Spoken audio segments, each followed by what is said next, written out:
Bien, bien chicos, llegamos a la semana 14.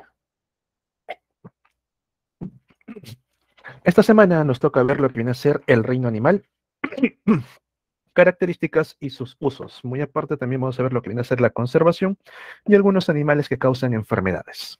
Ahora, eh, si ustedes cogen un libro de reino animal, van a encontrar una gran cantidad de información, una gran cantidad de filos, ¿bien? Dentro de esta parte, pero mucho de eso no les va a venir a nivel de pre. Bien, aquí vamos a tratar exactamente los filum que le está viniendo en el examen pre, en el examen de admisión, y también las características básicas, ya que no tienen que profundizar mucho en los temas de por sí. No voy a hablarle acerca de anatomía, todas las estructuras que presenta, sino las más llamativas, las que van a permitir identificarle a ustedes qué tipo de animal se trata. En esta parte, lo más común que les van a preguntar a nivel de examen viene a ser en un sentido o en otro. ¿A qué me refiero? Te pueden colocar, tenemos un organismo del filum tal, el cual presenta qué características, dos puntos, y te dan una serie de características y tienes que identificar a qué filum pertenece. O te lo pueden colocar en otro sentido. Tenemos un organismo tal que tiene esta característica, tiene esta otra, a qué filum pertenece. Bien, entonces tú tienes que saber reconocer de acuerdo a las características, bien, que te voy a dar a continuación, de qué tipo de organismo se trata. Número dos, chicos. Este capítulo también abarca a manera de resumen lo que nosotros hemos ido viendo en cuanto a los sistemas. Bien, nosotros hemos revisado sistema nervioso, hemos revisado sistema circulatorio, hemos revisado sistema excretor, sistema digestivo, sobre todo esos cuatro, y siempre lo hemos dictado de manera evolutiva, yendo de lo más simple, bien, a lo más complejo.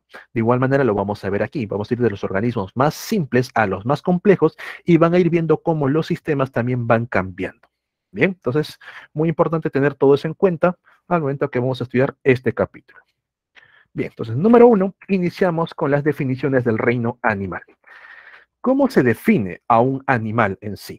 Vamos a definirlo por tres características básicas. Primero, son organismos eucariotas. Bien, todos ellos presentan células eucariotas. Segundo, son organismos heterótrofos. Se alimentan de otros organismos. Y tercero, bien, son organismos pluricelulares. Bien, estas son las tres características básicas que van a definir a un animal. Ahora, evolutivamente hablando, bien, nosotros sabemos que desarrollamos capas embrionarias, pero en el caso de los animales, los más primitivos, no desarrollan ningún tipo de capa embrionaria, con lo cual tampoco desarrollan tejidos. Bien, ahí tenemos a los poríferas, las esponjas. Bien, dentro del reino animal, los más primitivos, los más antiguos. Luego de eso tenemos organismos que han desarrollado dos capas embrionarias, una interna, una externa, endodermo, ectodermo. Bien, son dos capas simplemente unidas entre sí, llamados también organismos diploblásticos. Ahí ubicamos a los nidarios o también conocidos como celenterios, bien, las hidras, las medusas, bien, las anémonas.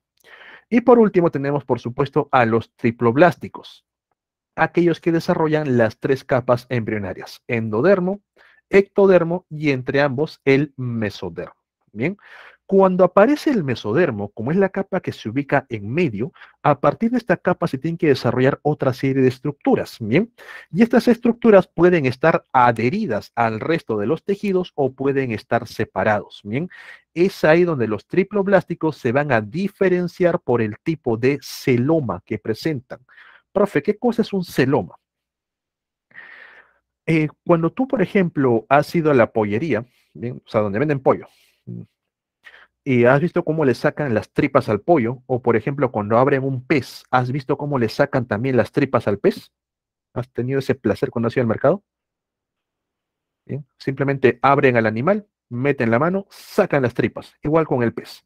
Profe, ¿por qué se separa tan fácil, bien, la parte interna del resto del cuerpo del pez?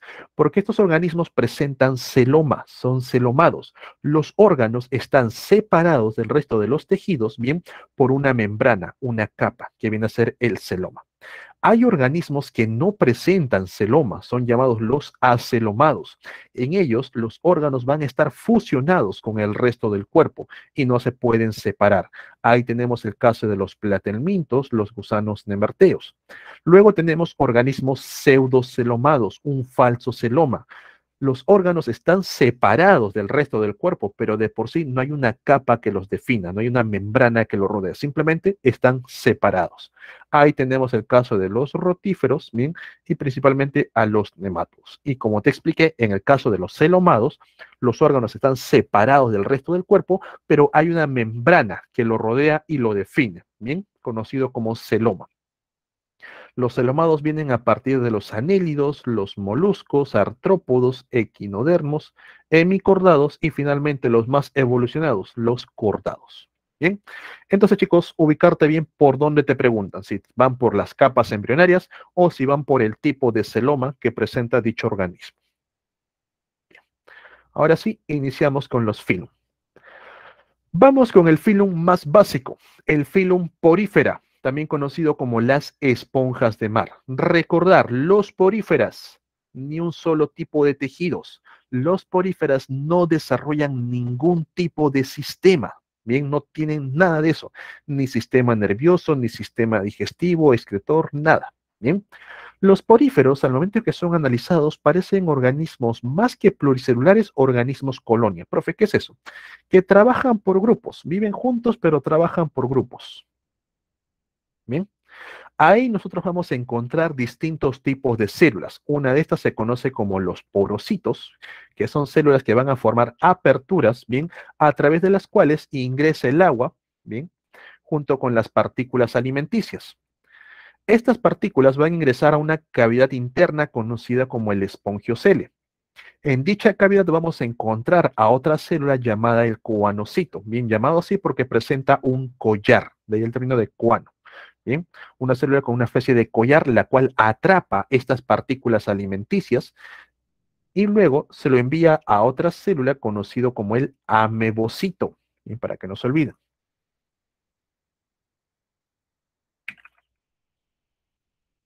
El amebocito es el que finalmente convierte estas partículas alimenticias en nutrientes, ¿bien? Y los reparte con las células que se encuentran alrededor. Las sustancias de desecho que el organismo no lo va a aprovechar regresan al espongiocele y todo eso sale por una apertura en la parte superior conocido como ósculo. Bien, entonces no tienen organización tisular, tienen presencia de espongiocele. En cuanto a la reproducción, bien, estos organismos van a presentar de los dos tipos. Pueden formar gametos, pueden liberar los gametos, ahí tienen reproducción sexual, pero principalmente lo van a hacer de manera asexual, donde el organismo principal, por ejemplo este que está por aquí, empieza a formar unas pequeñas gemas o yemas, bien, que luego se van liberando y formando nuevos organismos. A este tipo de reproducción asexual se le conoce como gemación. Bien, por eso chicos que nosotros cuando observemos esponjas en su ambiente vamos a notar que siempre hay un organismo central bastante grande y alrededor de esto tenemos organismos pequeños. Este es un caso bien por gemación. Pero si vemos así que se encuentran muy separados, bien, esto directamente es por reproducción sexual, ya que las larvas son muy móviles, bien se forman y luego se asientan más lejos del organismo principal. De los poríferos pasamos al filum nidario. Bien, ¿quiénes vamos a encontrar dentro de los llamados nidarios? Tenemos a las medusas, tenemos a las hidras, a las anémonas. Bien, estos organismos se caracterizan por presentar un único orificio, el cual actúa como boca y también actúa como si fuese un ano. Bien, por eso decimos que este organismo presenta un sistema digestivo de tipo incompleto, porque emplean el mismo orificio como boca y como ano. Esta boca está rodeada por una serie de tentáculos. Dentro de estos tentáculos, nosotros vamos a encontrar la presencia de unas estructuras urticantes, venenosas, conocidas como nematocistos. ¿Bien? Estos nematocistos van a estar dentro de una célula llamados, ¿bien?, los nidocitos. Señores, mucho cuidado en este punto. Bien, tú vas a ver una célula más o menos redondeada en la cual hay una estructura a manera de aguja, a manera de arpón, bien, que viene a ser el nematocisto. Entonces, esto es la estructura. La célula es nidocito o nidocitos. Bien, mucho cuidado por dónde te preguntan, si va por la estructura o va por la célula. Bien, y peor aún, no confundas a los nidocitos con los coanocitos. Bien, te pueden hacer un juego de palabras y equivocarte. Ok, entonces con estos nidocitos, bien, los tentáculos con ayuda de los nematocistos van a capturar a la presa. Por aquí, por ejemplo, viene un pescadito, lo capturan, lo paralizan y este ingresa a través de la boca a una cavidad gastrovascular. Bien, dentro de esta estructura, las paredes empiezan a liberar enzimas. Estas enzimas van a degradar al pez de manera externa, de manera parcial, convirtiendo este gran alimento en pequeñas partículas de alimento, pero sigue siendo alimento. Bien, una vez que se han formado las pequeñas partículas de alimento, las células que están presentes, que están formando a esta cavidad gastrovascular, atrapan a estas partículas de alimento. Estas células también se llaman amebocitos. Bien. Estas células convierten a estas partículas alimenticias en nutrientes y luego lo reparten con el resto de las células. Como la digestión se ha llevado en dos etapas, una fuera de las células extracelular y finalmente dentro de las células intracelular, nosotros mencionamos que presenta una digestión intra extracelular. Bien, entonces, una cosa es el sistema digestivo, que es de tipo incompleto por solamente tener un orificio, y otro es el tipo de digestión intra-extracelular. Con los nidarios también aparece el primer sistema nervioso, un sistema nervioso muy rudimentario, muy primitivo, conocido como el sistema nervioso reticular, ya que forman redes, bien, alrededor del organismo. Nosotros vamos a ver aquí la presencia de redes, bien, y en sus centros vamos a encontrar no a las neuronas, sino a unas células conocidas como protoneuronas. Bien, sistema nervioso de tipo reticular. Acuérdense que reticular viene de redes. Estas protoneuronas tienen la cualidad, bien, de poder responder frente a los estímulos. Bien, llega por aquí un estímulo y la protoneurona emite una respuesta. Lo que no tiene el sistema reticular son centros de procesamiento de respuesta como tenemos nosotros. Bien. En el caso de nosotros, los estímulos llegan, los nervios lo transportan al encéfalo, a la médula, se procesa los estímulos, se emite una respuesta que viaja por los nervios, bien, y tú realizas una acción. En este caso, no. El sistema reticular no tiene esos centros, únicamente trabaja con protoneuronas que reciben el estímulo y automáticamente emiten una respuesta. En cuanto a la reproducción de estos organismos, también van a presentar la parte sexual, van a poder formar gametos, sobre todo en el caso de las esponjas, ¿bien? Y también la forma asexual, ¿bien? Mediante la gemación, como lo vamos a ver, por ejemplo, en las hidras y anémonas. En este caso, la hidra, tenemos una hidra principal que está por aquí, está formando una pequeña gema o yema, la cual luego se separa y forma un nuevo organismo. En el caso de las medusas, vamos a encontrar alternancia de fases. Cuando la medusa se reproduce mediante gametos, bien, estos gametos, una vez que han fecundado, se asientan en el suelo y van a formar una estructura como si fuese una plantita, va creciendo, va formando capas sobre capas, donde las capas de arriba son las más antiguas, bien. Estas capas bien desarrolladas se separan para formar a la nueva medusa. Entonces, las medusas van a pasar por una fase sedentaria conocida como la fase de pólipo y luego por la fase propia, la fase de medusa, la fase móvil. En el caso de las hidras y las anémonas, ellas únicamente tienen la fase de pólipo.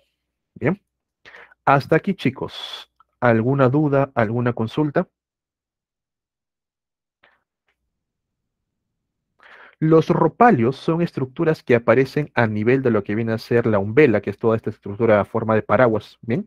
Por aquí, que van a tener dentro de su interior, bien, células especializadas para poder formar, digamos, órganos sensoriales, bien.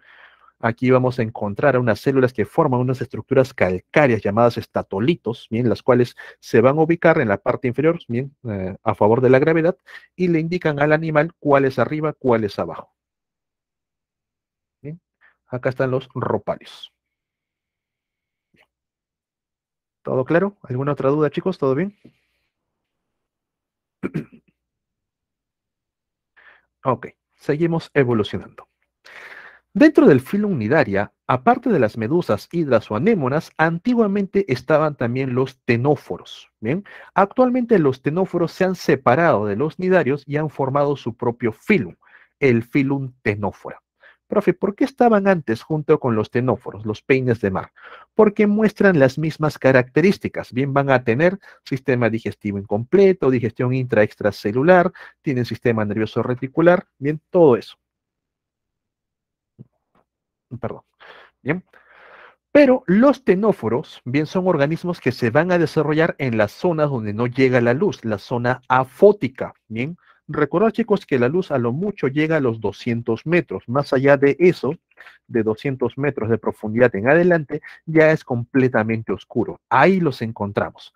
Presentan el cuerpo globoso, como si fuese una medusa. Bien, este cuerpo globoso va a mostrar lo que vienen a ser 8 filas de peines y un par de tentáculos. Profe, veo 4. Es que están agrupados de dos en dos, por eso que ves 4. Bien, por acá los peines y por aquí los tentáculos. Bien. A nivel de estos peines, a nivel de estos tentáculos, estos organismos muestran bioluminiscencia. Bien, el organismo va a generar luz propia, lo cual permite comunicarse con otros de su misma especie, pero a su vez va a atraer a sus presas. Por aquí llega una pequeña presa atraída por la luz, la curiosidad. Profe, ¿tienen nematocistos? ¿Tienen nidocitos? No. Estos tenófora no presentan estas estructuras paralizantes. Lo que ellos van a hacer es liberar una sustancia mucosa, un mucus que permite capturar a la presa y con ayuda de los tentáculos dirigirlo bien hacia la cavidad gástrica. ¿Ok? Para que se realice todo el proceso digestivo. Entonces, eso es lo llamativo de los tenóforas. Son muy parecidos a las medusas porque antiguamente eran parte de los nidaria, pero tienen características propias. Se desarrollan en zonas donde no llega la luz, más allá de los 200 metros, bien, presentan lo que vienen a ser los peines y los tentáculos con bioluminiscencia y no tienen nidocitos, bien, directamente van a liberar un mucus para atrapar a su presa.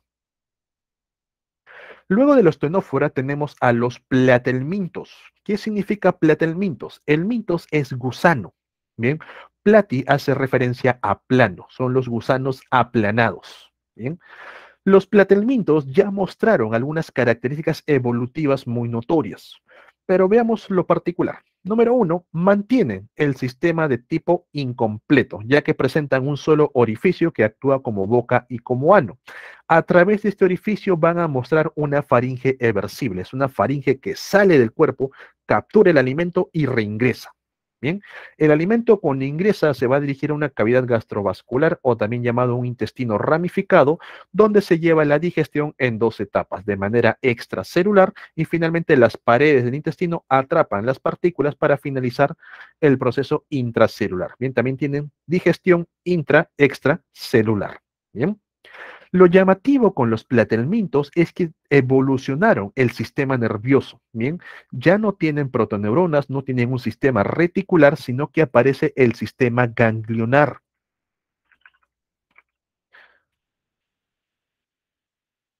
Con la formación de los ganglios. Estos organismos han formado dos centros de procesamiento de información a nivel de la cabeza, ganglios cefálicos, y en todo el cuerpo tienen un sistema, bien los cordones nerviosos conectados bien con nervios. Estos nervios van a permitir capturar los estímulos que vienen por afuera, por ejemplo, por aquí. Llega un pequeño estímulo, un nervio lo detecta, envía dicha información al ganglio, el ganglio procesa la información y por el mismo nervio envía la respuesta. ¿Bien? Para que se genere la acción.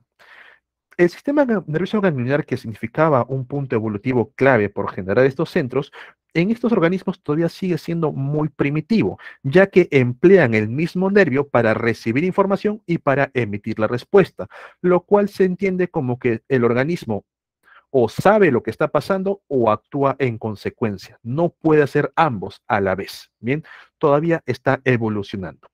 En cuanto al sistema excretor que aparece en estos organismos, tenemos el desarrollo de las células flamígeras, que son células que van a presentar un núcleo enorme, son células que presentan cilios, bien, por la otra parte, y estos cilios al momento que se mueven asemejan a la flama, asemejan al fuego, de ahí el término de célula flamígera.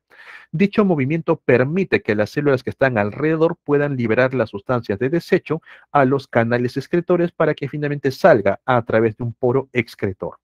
A este sistema excretor primitivo se le conoce como los protonefridios. ¿Bien? También vamos a ver que estos organismos han desarrollado manchas oculares, que son un par de manchitas en la zona cefálica. Bien, pueden verlo por aquí. Bueno, por acá está chiquitito. Estas manchas permiten que el organismo pueda detectar cambios en la intensidad de luz. No pueden ver como tal, pero sí pueden saber cuándo es de día, cuándo es de noche para realizar sus distintas actividades. Como ejemplos de platelmintos tenemos a las planarias, tenemos a las notoplanas, la duela hepática que ataca al hígado y también a la tenia. Bien, es un gusano plano, bien, la tenia solitaria. Llamativo en ellos al momento de reproducirse es que pueden hacerlo de forma asexual por regeneración. Cuando el organismo bien es segmentado en varias partes, cada una de ellas puede formar a un nuevo organismo. Pero ojo, esto no es normal, no es natural. El organismo no va a estar partiéndose a sí mismo para poder formar nuevos individuos, sino que esto ocurre tal vez por un accidente, tal vez porque fueron perseguidos por un depredador, ¿bien? Y al cual los partió por la mitad y cada partecita, ¿bien? Empieza a regenerar la parte que le falta. Entonces, la reproducción asexual son casos especiales. De manera normal, estos organismos se reproducen de forma sexual. Van a hacerlo bien a través de huevos, son organismos hermafroditas. ¿Bien? También hay que aclarar que la regeneración que presentan principalmente es para que puedan sobrevivir en las épocas sin alimento. Cuando el organismo no encuentra alimento alguno, se empieza a comer a sí mismo, con lo que se va haciendo más chiquito, pero una vez que encuentra el alimento, recupera las partes que ha perdido. Bien. Ahora, como dato, en el caso de organismos parásitos como la tenia, bien, cuando, por ejemplo, ustedes consumieron por ahí un chicharroncito de la tía Veneno y esta carne no está bien cocinada, no está bien cocida, bien, dentro de la carne es muy probable que haya presencia de larvas enquistadas, llamadas cisticercos. Bien, entonces tú comes esa carne todo rico, el cisticerco, el quiste, llega a nivel estomacal y los ácidos estomacales empiezan a degradar el quiste, con lo que la larva se activa. Cuando esta larva se ha activado, viaja a intestino delgado y ahí, gracias a la presencia de ventosas, a la presencia de ganchos en la cabeza, se ancla perfectamente en el intestino delgado. A nivel de intestino delgado, nosotros ya no tenemos alimento. Ahí tenemos ya nutrientes, bien, el estómago, el duodeno ya transformaron todo el alimento en nutrientes. Entonces, este animal no necesita transformar ningún tipo de alimento en nutrientes, sino que directamente va a aprovechar los nutrientes del hospedero. Por eso, datos, señores, las tenias no tienen sistema digestivo, no lo desarrollan, no lo necesitan. Únicamente se alimentan de los nutrientes del hospedero y van a formar estos pequeños cuadraditos conocidos como proglótides. ¿Bien? ¿Qué encontramos dentro de las proglótides? Vamos a encontrar la parte sexual. Dentro de cada uno vamos a encontrar los testículos, que vienen a ser la parte masculina, y vamos a encontrar los ovarios, que son la parte femenina. Bien, tienen testículos, tienen ovarios. Dentro de cada proglótide ocurren procesos de autofecundación, son hermafroditas, van a formar huevos, huevos fecundados, para que luego la persona cuando hace sus necesidades, bien cuando va al baño, junto con las heces son liberados estos huevos. Si estas heces, por ejemplo, son liberadas en el campo, tienen contacto con pastizales, llega nuevamente un cerdo, llega una vaca, bien consume estas heces con huevos y las larvas se desarrollan dentro del animal dirigiéndose al tejido muscular y esperando a que otro humano lo vuelva a ingerir. Bien, entonces las tenias, como ya directamente tienen contacto con los nutrientes, no necesitan desarrollar un sistema digestivo. Bien, directamente aprovechan los nutrientes. Bien, ok. ¿Dudas, consultas sobre estos dos? ¿Todo bien?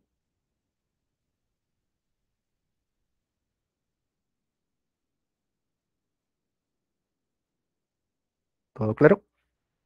Bien. De los platelmintos, bien, vamos a pasar a los rotíferos, bien. Con los rotíferos es todo de manera puntual. Se llaman rotíferos o filum rotífera porque tienen estructuras que rotan o algo así, bien. Lo llamativo de los rotíferos, número uno, es que en la parte de la cabeza vamos a encontrar discos bien con cilios retráctiles, lo que pueden ver por aquí. Aquí están los discos y aquí están los cilios. Al momento que estos cilios se mueven, bien, parece como que estuviesen girando, como si fuesen un par de sierras que están girando. Gracias al movimiento que realizan estos cilios, bien, van a formar corrientes de agua, que van a atrapar el agua hacia el interior del animal. Bien, estas corrientes de agua van a traer consigo lo que viene a ser, digamos, microalgas, que el animal va a poder ingerir a través de la boca, que está por aquí. Bien, entonces las microalgas ingresan por la boca y aquí vamos a encontrar una estructura única de estos organismos, una estructura conocida como mástax, que se encarga de masticar. Bien, el mástax es una especie de dos prensas que van a estar golpeándose uno contra otro y cada vez que pasa una microalga como que lo tritura, bien, van triturando el alimento para que finalmente este pase por el resto del sistema digestivo. Bien, una vez que finalice el sistema digestivo, es eliminado los desechos a través de un ano. Ahora, para que el animal, al momento que genera estas corrientes de agua, no salga propulsado, bien, por el otro extremo vamos a encontrar una furca o pie, el cual tiene la presencia de dedos. Con estos dedos se adhiere a una superficie y ahora sí mueve los cilios a velocidad y ya el animal no sale impulsado, bien, en el sentido de los cilios. Pero ojo, cuando este animal, por ejemplo, se siente en peligro, por aquí está llegando un depredador, bien, se suelta, bien, los dedos sueltan la superficie y con ayuda de los cilios el animal escapa rápidamente. Entonces, lo llamativo de los rotíferos es esto: disco ciliar, bien, los cilios retráctiles y la presencia del mástax. ¿Bien? Son cosas para reconocerlo. Luego encontramos al filum nematoda, bien, los gusanos nemátodos. Dentro de los nemátodos vamos a encontrar organismos de vida libre, pero principalmente son parásitos, como es el caso de Ascaris lumbricoides. ¿Han tenido ascariosis? Posiblemente ni se acuerden, pero es muy común, bien, en niños, sobre todo porque han jugado con tierra, han jugado con polvo. En esa tierra hay presencia de huevos de Ascaris, no se lavan la mano, ingieren los huevos y dentro del organismo se activan. Bien, estas larvitas de Ascaris se dirigen a intestino delgado nuevamente y se asientan ahí aprovechando los nutrientes de la persona. Pregunta: ¿desarrollan o no sistema digestivo? No, correcto. No lo necesitan. Bien, no necesitan sistema digestivo. Tienen una boca por donde ingresan los nutrientes y el resto simplemente es una cavidad a manera de intestino que se encarga de absorber estos nutrientes para pasarlo al cuerpo. Bien, no necesitan más. Y lo que no se absorba pues sale a través de un poro anal. Bien. El cuerpo es cilíndrico y no es segmentado, parece como si fuesen unos fideos chinos. Bien, están cubiertos por una cutícula porque realizan respiración cutánea, intercambian gases, bien, de manera a través de la piel. Son organismos dioicos. Profe, siempre me confundo. ¿Qué es dioico? ¿Qué es monoico? Dioico es que presentan sexos separados. Hay un macho, hay una hembra. Monoico es básicamente el sexo en el mismo organismo, un hermafrodita. Bien, aparte de ser dioicos, presentan dimorfismo sexual. Profe, me confunde más. Es dimorfismo sexual. Dos. Morfismo, formas del sexo. Quiere decir que el macho y la hembra tienen formas sexuales bien únicas que nos permiten diferenciarlos. En el caso de la hembra, lo más peculiar es que la hembra es enorme. Este organismo que ven por aquí es una hembra. Las hembras son muy grandes, alcanzando hasta los 15 centímetros de longitud, mientras que los machos son más pequeños, alcanzando hasta los 8 centímetros de longitud. Este es un macho. Profe, pero ¿qué pasa si se trata de una hembra en crecimiento? ¿Cómo lo diferencio de un macho? Los machos, aparte de ser pequeños, vas a notar que en la zona de la cola presentan esta horquilla, bien, esta especie de ganchito. Este ganchito permite que al momento que se van a reproducir con una hembra, cuando van a copular, agarrarse fuertemente del cuerpo de la hembra para poder inyectar los espermatozoides dentro del cuerpo de la hembra. La hembra va a acumular esos espermatozoides, bien, en unas estructuras llamadas espermatecas. Profe, ¿cómo me acuerdo? Acuérdate, biblioteca, discoteca, el sufijo teca, almacenas algo. Espermatecas, bien, para que luego la hembra se vaya fecundando continuamente. Una hembra fecundada puede producir, puede liberar miles de huevos y son organismos con ciclos de vida muy cortos, no viven más allá de 2 semanas, pero como su reproducción es bastante voluminosa y también su desarrollo es muy rápido, bien, infestan los intestinos rápidamente. Vas a ver que el niño luego se vuelve panzón y está completamente desnutrido. Bien, ahí tenemos al filum Nematoda. Luego pasamos dioicos. Dioicos es que presenta dos sexos separados, bien, macho y hembra. Monoicos es que tiene los dos sexos en el mismo organismo, bien. Dioicos, monoicos. Ok. Luego tenemos al filum Annelida, llamado anélido por la presencia de anillos. Viene ahí bien el término anélido, los llamados gusanos segmentados. Pregunta, chicos, después de filum, ¿qué sigue? ¿Clase u orden? Después de filum, ¿qué sigue? ¿Orden? Clase. Dentro del filum Annelida vamos a encontrar tres clases. Oligoquetos, como la lombriz de tierra. Bien, vamos a ver que este organismo presenta una serie de anillos en todo el cuerpo, con un anillo muy llamativo donde se ubica la parte sexual. Luego tenemos a la clase Hirudinios, ¿bien? La sanguijuela que se caracteriza por presentar una ventosa que le permite adherirse a su presa y empezar a succionar la sangre. Y tenemos la clase Poliquetos. ¿Qué significa poliquetos? Poli, varias, de varias quetas. ¿Y qué son las quetas? Estas estructuras que ven aquí.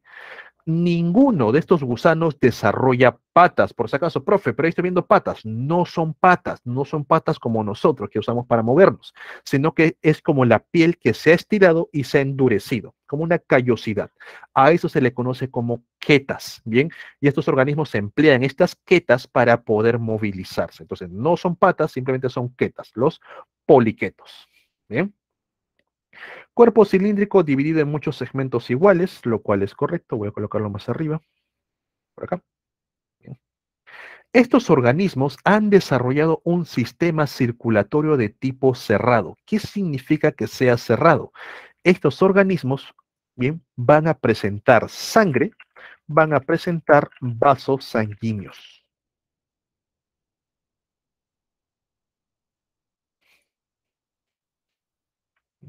Sangre y vasos sanguíneos.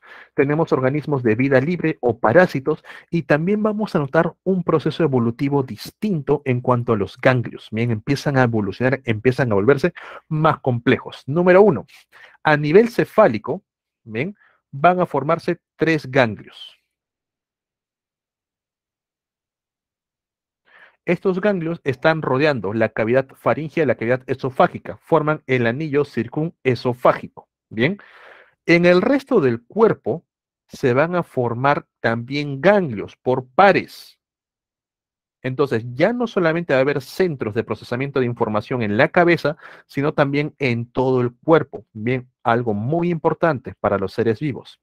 De estos ganglios van a salir un par de nervios. Esto es una característica evolutiva muy importante porque ese par de nervios incluso nosotros lo presentamos. Bien, los anelios lo desarrollaron y de manera evolutiva todos los seres vivos lo van a presentar. A estos nervios, bien, se les va a caracterizar por la función que realizan. Uno de ellos recibe la información, recibe los estímulos, los envía a los ganglios donde se procesa la información, se forma la respuesta y la respuesta viaja por el otro nervio, lo cual permite un flujo continuo de información y de respuesta.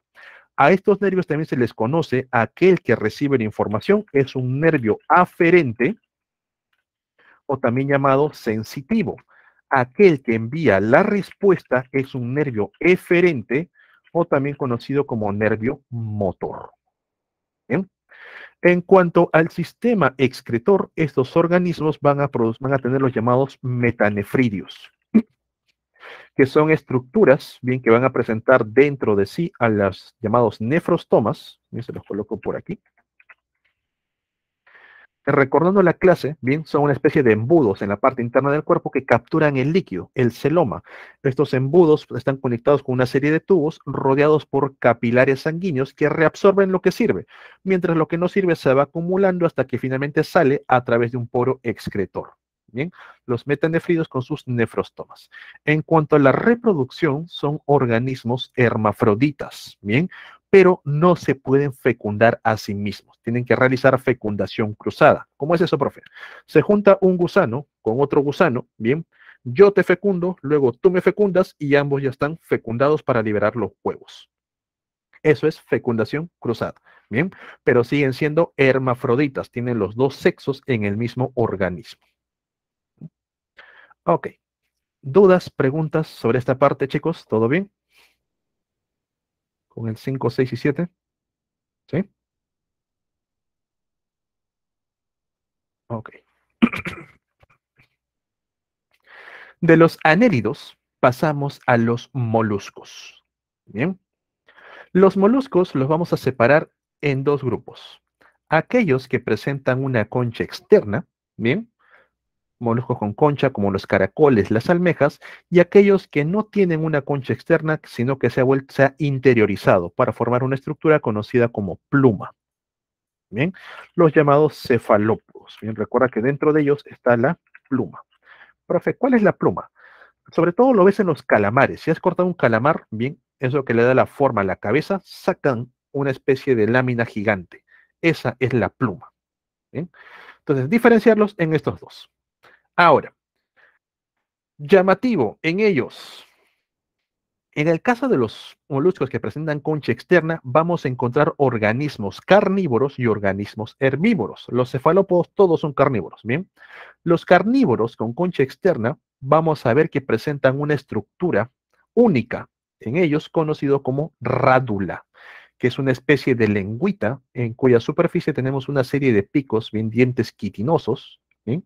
Las cuales permiten raspar superficies e ir haciendo orificios. Por ejemplo, si este caracol quiere comerse a esta almeja, la almeja por supuesto se va a proteger con la concha dura, pero gracias a la rádula empieza a hacer un pequeño orificio hasta que llega a la zona blanda y también con la rádula absorbe bien los pedazos de la parte blanda, dirigiéndolo a su sistema digestivo. ¿Qué tipo de sistema digestivo?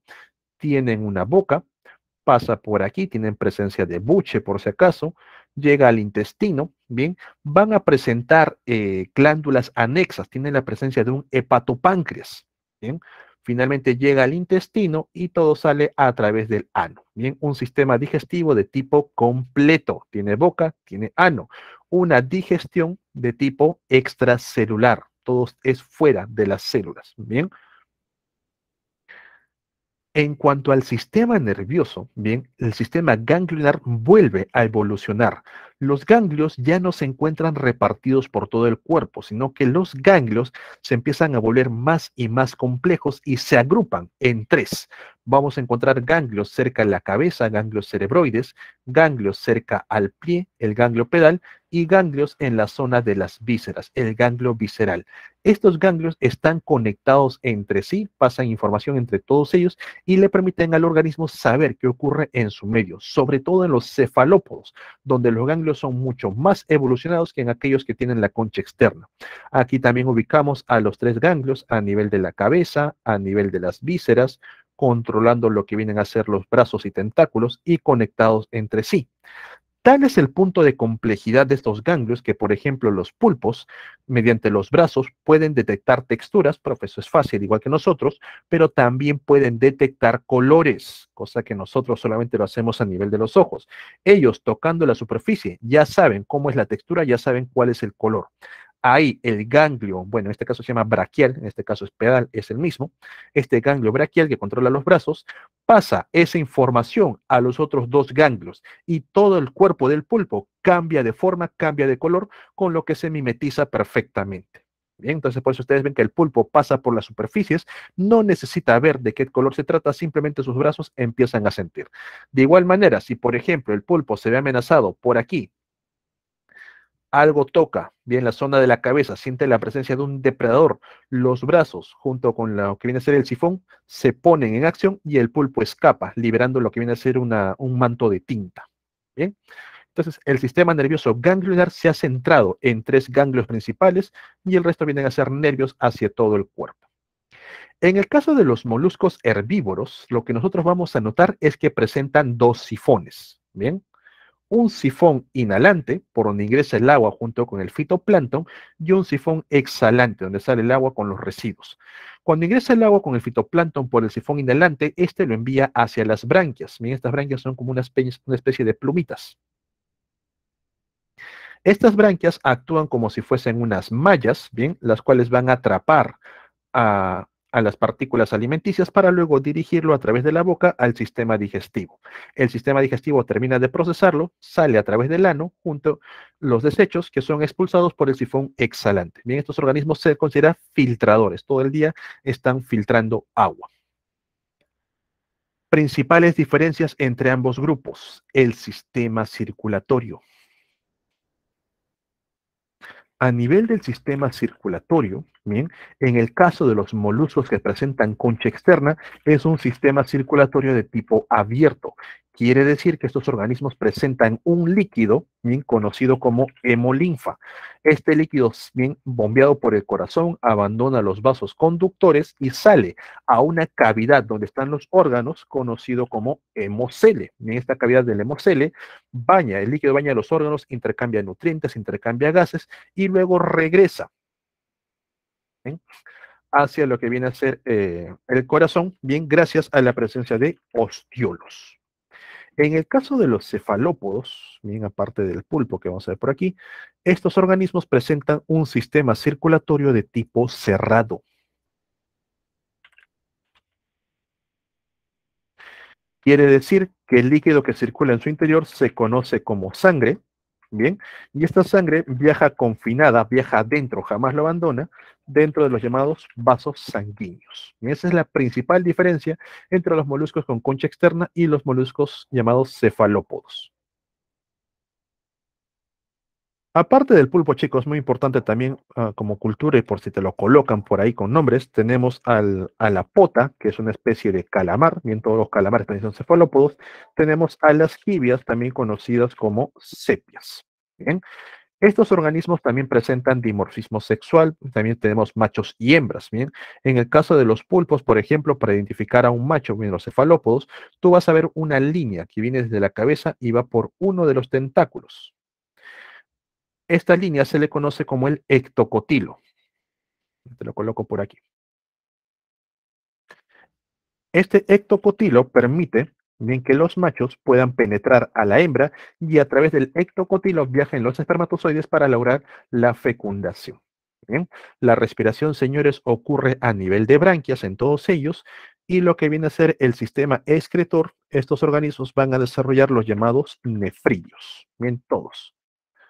Ok. De los moluscos, antes de llegar a los artrópoda, tenemos a los onicóforos. Bien, molusco por aquí, onicóforo, también conocidos como peripatos. Antiguamente los onicóforos, el filo onicófora, pertenecía al grupo de los artrópodos, pero luego fueron separados ya que ellos no presentan patas articuladas, que es la característica básica del artrópodo. Bien, estos peripatos tienen el cuerpo parecido a los anélidos, bien, más o menos cilíndrico, o sea, no es una bolita bolita, sino que es una especie como que de un triangulito redondeado.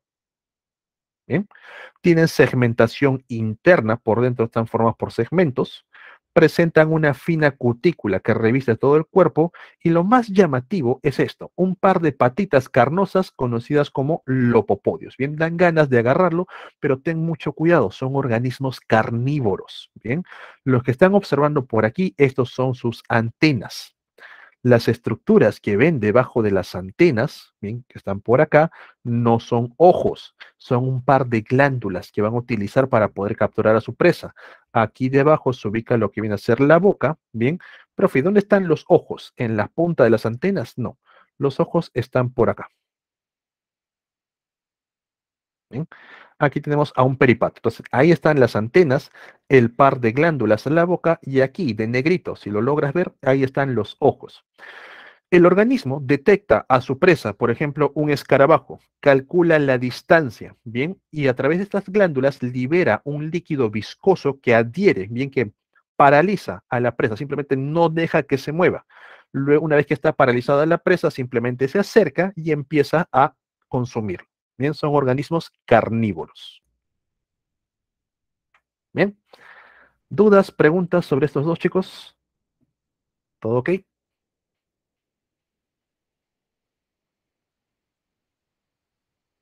¿Todo bien?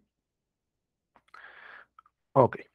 Ah, como dato, se llaman filum molusca porque el principal tejido que desarrollan todos ellos es el tejido muscular.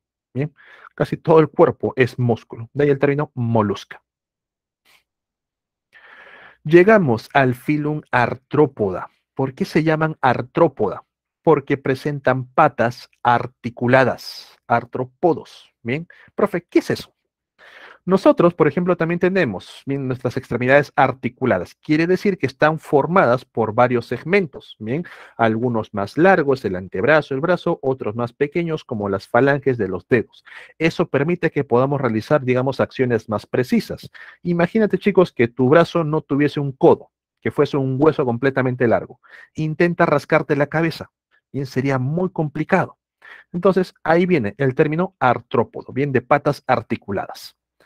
Dentro del filo artrópodo tenemos una gran cantidad de clases, pero para temas de admisión, para temas pre, solamente se van a tocar 5. Bien, ahora, todos ellos comparten ciertas características. Número uno, sistema digestivo de tipo completo. Sistema circulatorio de tipo abierto. Hemolinfa, hemocele, ostiolos. Sistema nervioso de tipo ganglionar. Bien, tienen todavía la presencia de ganglios cefálicos, ganglios en todo el cuerpo, pero estos ganglios están cada vez más juntos. En algún momento se van a lograr fusionar.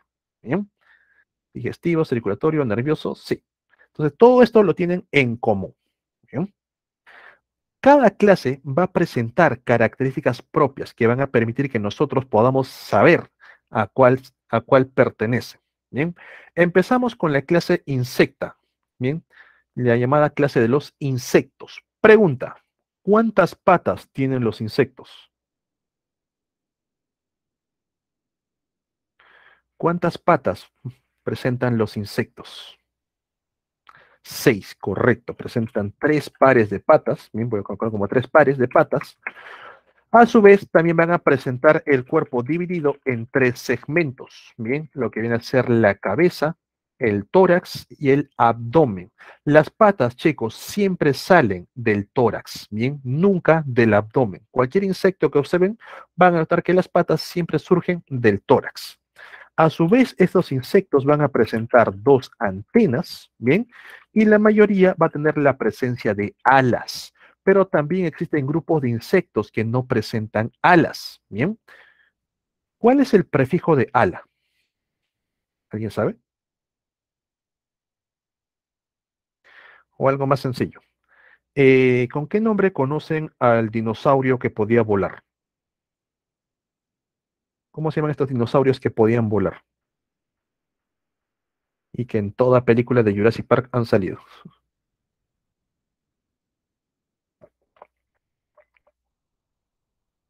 Pterodáctilo, correcto. Bien, pero se escribe con una P. Petera o tera es ala, dáctilo es de dedos, dedos con alas. En este caso, los insectos que no tienen alas, ¿cuál es el prefijo para sin? Sin algo, sin a, ápteros, sin alas. ¿Bien? De a que significa sin y de teras o peteras que significa alas. Mencióneme 3 insectos que no presenten alas.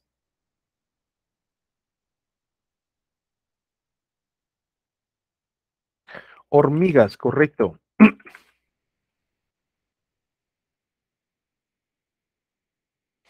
¿Qué más? Hay un montón de insectos que no tienen alas. Cucaracha tiene alas. Si tienen y muchos lo han disfrutado. Chanchito de tierra es crustáceo. Hormiga, piojo, pulga. ¿Han visto, las mariquitas tienen alas? ¿Han visto que cuando a veces limpian sus libros salen unas especies como si fuesen, parece un crustáceo, pero es un insecto? Y una cosita plateadita, con un par de antenas. Los gorgojos también no tienen alas, correcto. A eso se le conoce como el pececito de plata. Bien, también es un insecto. Si ustedes capturan alguno de esos pececitos de plata, cuenten en las patas, vean los segmentos, vean las antenas y van a notar que es un insecto. Bien, pero quiero recalcar sobre todo a estos dos. Piojo y pulga son insectos. No los confundan con las garrapatas que están por aquí. Las garrapatas son arácnidos. Tengan mucho cuidado porque a veces es muy común, porque los relacionas todos como que infectan a tu perro, entonces a ti te parecen que todos fuesen insectos o todos fuesen arácnidos. Bien, piojo y pulga, perdón chicos, son insectos y las garrapatas directamente arácnidos. ¿Ok? Que quede claro eso por ahí. Bien. Luego de los insectos tenemos a los arácnidos, la clase arácnida. Bien. Pregunta nuevamente, ¿cuántas patas tienen los arácnidos? 8, correcto. 4 pares. Bien.